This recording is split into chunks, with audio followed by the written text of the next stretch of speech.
Hello everyone, welcome back again to Geographic Academy.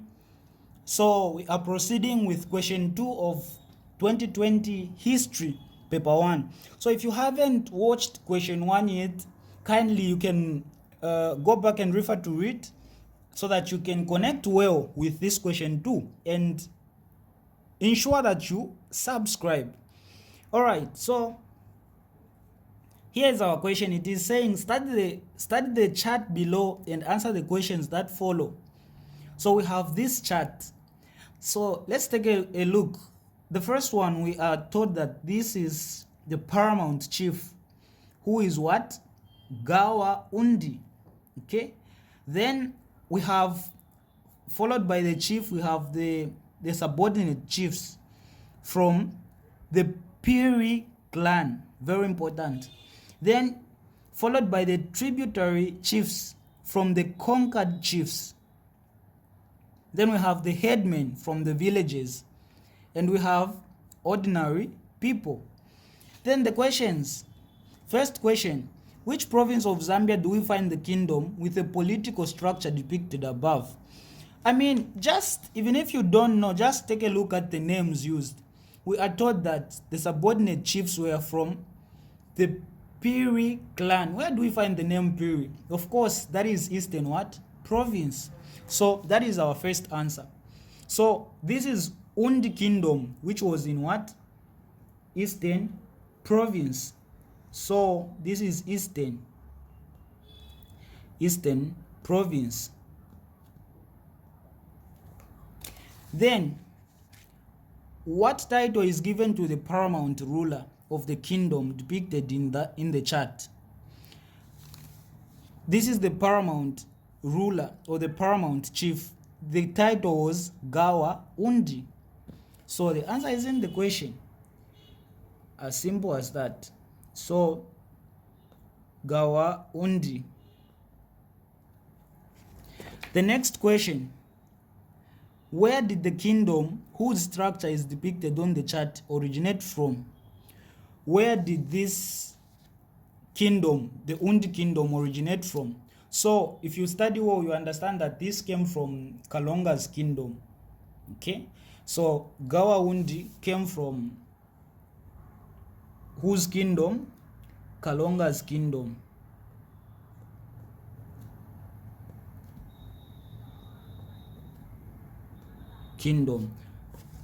Then here, question 4. Name the female rainmaker established by the paramount ruler of the kingdom mentioned in 1.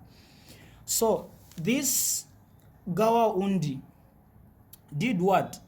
He established the female rainmaker. So this was called Makewana. Okay, so that was the name. This was the woman who was creating rain. According to them, she had the power to do what? To create rain.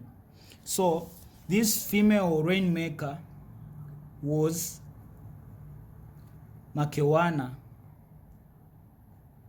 So this is the powerful summary of the Undi kingdom. Then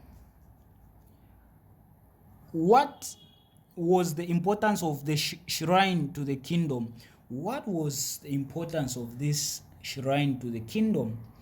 Of course, the shrine had so many reasons, like it was used as a unifying factor. To them, they believed this was important because it was uniting the kingdom. Okay, it was bringing peace and unity.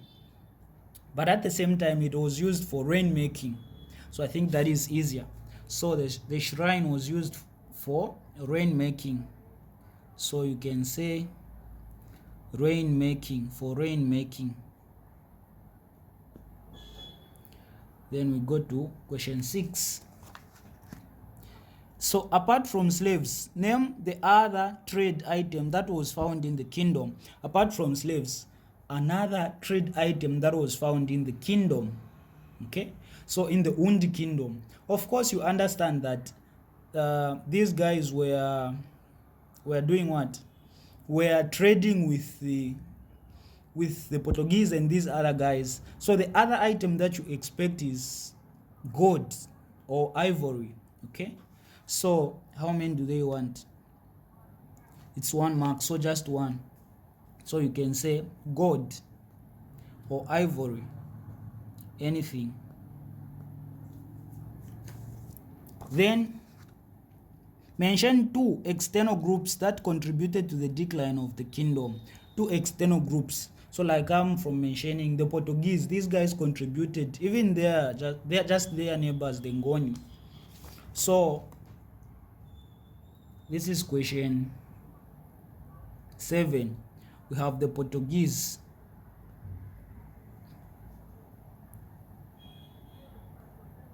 So the Portuguese and the Ngoni. The Ngoni. Yeah. Then why did the kingdom collapse in the 19th century? So we understand that the decline of the Undi kingdom was in the 19th century. So why? So there are so many reasons here, but you can just mention any that are easier for you. Like number 1, the kingdom became too big to govern because it expanded greatly, such that governing it became difficult. When something is too big, you don't really know what's going on the other end, so it became too big to govern. But at the same time, it even lacked a standing or permanent army.